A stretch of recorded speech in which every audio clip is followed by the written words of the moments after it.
Hey, Ed here. Welcome to Ed Talks. And I want to answer one of the most common questions I receive, and that is, Ed, help me. How do I not only start my own podcast, Twitter, blog, the list goes on, YouTube channel, and drive content that will attract subscribers. So I was going to make this actually lessons from my mentors because everything I'm about to share with you, I learned from other people. In this case, mostly my kids. So you've heard me talk about my kids ad nauseum. Just in case, I have five. I can't help myself. They're all pretty cool. That's the most wondrous thing. It's one of those things I just give so much thanks for because it certainly wasn't me, but they're amazing kids. Yeah, so I go on and on, but I'm not, but they are the ones who sort of drive what I'm about to share with you. So whenever I have these conversations, I think people are expecting me to give them some new information about, specific content and things like that. And of course, content is critical, but there's like seven or eight underlying fundamental things that cross all of these platforms. And if you can nail these, I think you'll have followers or subscribers. So here's my take on it. And as simple as they sound, they're actually more difficult than if I gave you like a formula for these technical things that you should do. So the first one, and you've heard me speak of it in different contexts, but is authenticity. You have to be real. So often we put on this facade because we want everyone to think, well, I'm cool, I'm perfect, look at me. And so it comes across like that. And so for the average person, subconsciously looking at that, they're like, they can't relate. They're like, she's too perfect. I can't be like that. Forget it. I can't, you know. I think one of the reasons people love my wife so much, when I go to conferences, literally the second thing, they're polite to me. They're like, hi, Ed, where's Simran? Hey, Ed, great to see. Where's Simran? And I think the reason they do that is because she's so authentic. So she's like a real person and she does have these amazing attributes, but she just like, yeah, I've been abused. She doesn't play that card like in a in a ill-mannered way, but she's not afraid to admit and share with people about her past and the things that have happened to her, and that those are the things that have given her the quality she has today. So she's authentic. That's why people love her, is my point. And so I think one of the reasons I've been fortunate to achieve followers or subscribers is authenticity. It is real. It's like the example I can give that make the point really loud and clear is I've been divorced. I failed in my marriage. All right, it sucked. It really does suck that happened, that I went down that path, and it's horrible, but I don't hide it. So that's what authenticity is. It's like just being real. Like, yeah, I have bad days, and oh my gosh, why do I have this pimple on my face? I'm in my 50s, you know, instead of like trying to hide it or something. So that's what I mean is be real. Don't be afraid to share yourself. So when you're on a panel or you're given a talk or whatever situation you might find yourself in, just say, dang, I don't have it all figured out. I don't, I tell you right up, I don't. And I've got fired once. I mean, I almost died many times. It's just crazy. And that's who I am. And so I just have to be true to me. And that's what's gonna be the number one thing. I'm telling you, that's the number one thing. And it is funny. People literally will say, I want to be just like you. And I'm always like, no, I actually really don't. But I know what they're trying to say. And so they're like, give me something, give me something. And so I'll give them that one thing. And then they just, they won't do it because there's shame, or there is this need to put on a mask. Let's see. There we go. Have that mask. Thank you, Sherry, for that. And so they don't do it. So if you can master that, that's number one.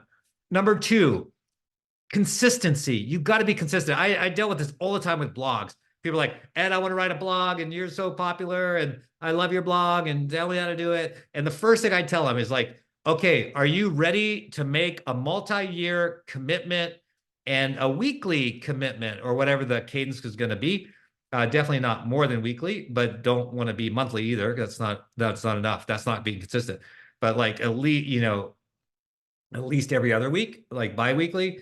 Are you ready to be consistent? And that's why podcasts fail. You see all these podcasts, I see a new one pop up every day, and I'm always cheering for that person. I really am.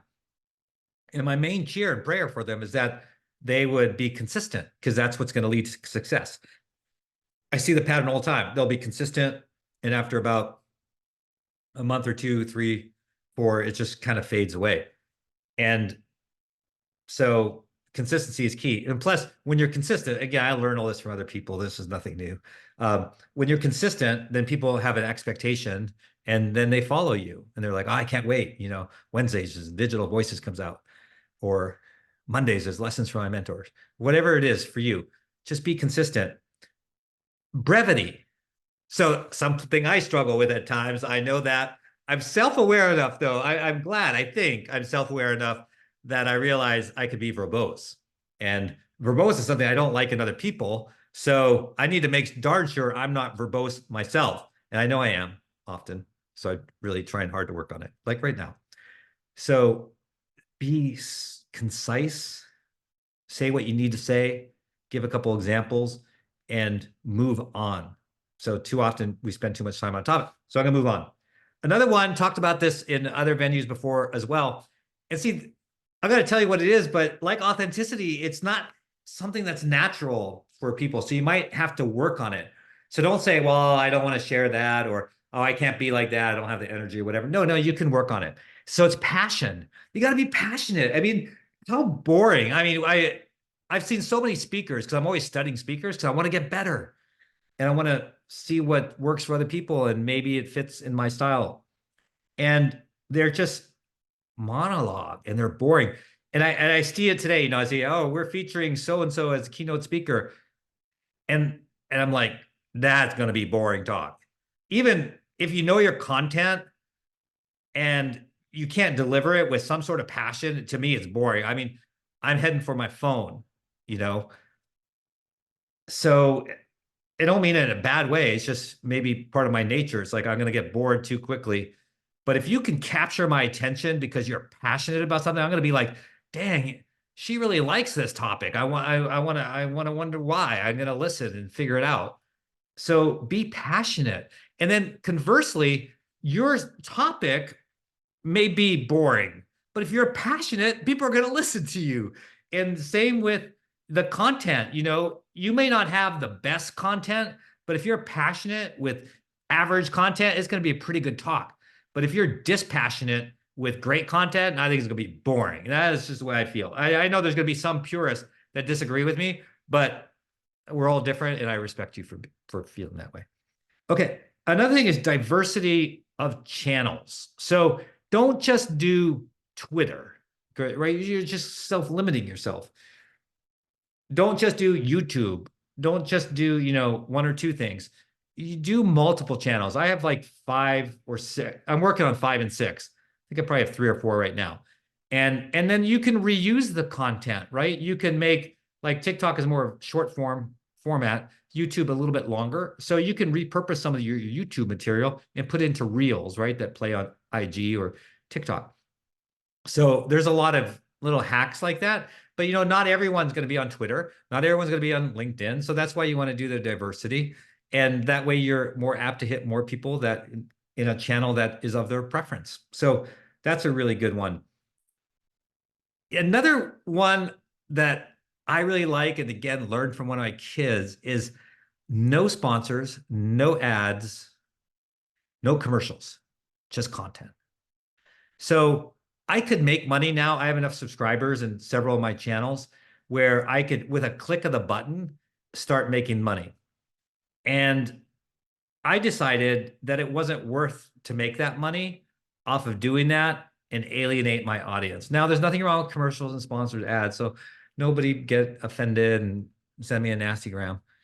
But it's just not me. So, because I know when I run, the worst thing is I'm listening to a podcast and there's a commercial, and then I can't fast forward through it because I'm running. Sometimes I actually get frustrated enough, I'll stop running and fast forward and get to the content. No one likes commercials. So if there's a way to put out content without commercials and make, I understand the need for revenue for sure, understand it. Maybe figure out something that's more less less obvious. Again, personal preference, but I just think from the voice of the customer, no one wants to hear ads. And if you do them, make them funny or something to make the time go by quicker. The last thing I will offer is to don't have a script. So I'm telling you from a lot of experience now, doing interviews and such, that those who are overly prepared are boring. They're just trying to hit whatever they've written down, and they're going to hit it no matter what your question. So I might modify the question based on sort of the spirit and how things are going in the talk and sort of directions and based on previous answers. And man, that's hard for people with a script. And they'll still get in their 3 bullet points. Trust me, they'll still pull it off because that I need to sell myself or I need to sell my product services. It's like, no, no, no. I'm like, don't do this. I've not, we've released the majority of things we've recorded, but there's a few that will never be released because it was just so mechanical and I don't want to bore my audience. So don't have a script. And it's an art. Just try it. I remember I'm going to tell you a story. The first time, what was her name? Holly Huckins.